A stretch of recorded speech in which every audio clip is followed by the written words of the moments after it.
கரூர்ல என்ன நடந்ததுன்னு அந்த கரூர் மக்களை கேட்டாலே புட்டு புட்டு புட்டு வைப்பாங்க. ஏன் மேல பழியை தூக்கி போடுறீங்க?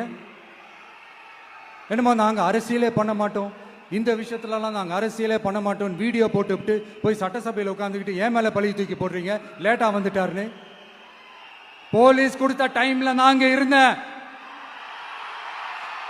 நாமக்கல்ல இருந்து கரூர் வர வழியில இருந்த மக்கள் எல்லாரையும் நான் என்ன அம்போன்னு விட்டுட்டு வர சொல்றீங்களா? நாமக்கல்ல இருந்து கரூருக்கு நான் எப்படி வந்தேன், எவ்வளவு நேரத்தில் வந்தேன், உலகமே லைவ்ல பார்த்துக்கிட்டு இருந்தது. வாய் கூசாம ஏன் மேல பழி தூக்கி போடுறீங்க? ஒரு மனசாட்சின்றது வேணா? சரி, நீங்க தான் எதுவுமே பண்ணல சார்.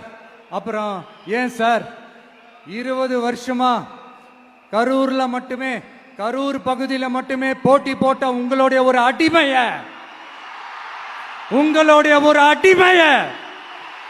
ஏன் கோயம்புத்தூர் வரைக்கும் ஓட வச்சீங்க?